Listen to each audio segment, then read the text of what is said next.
विदेशमा जति वर्ष बिताए पनि आफ्नै भगवान र संस्कारको माया कहिले कम हुँदैन रे। अनि यो कथा पनि त्यस्तै हो।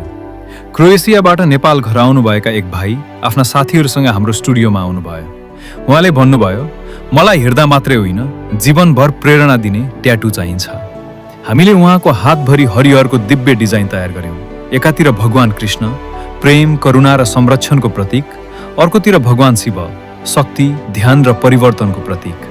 माथि ओम, त्रिशूल, तेस्रो नेत्र, शिवलिङ्ग र कमलले आध्यात्मिक ऊर्जा झल्काउँछन्। बीचको वज्रले अटल विश्वास देखाउँछ भने छेउछाउका बाइनरी कोड र सेक्रेट ज्योमेट्रीले प्राचीन अध्यात्म र आधुनिक संसारलाई एउटै कलामा जोडिदिएको छ।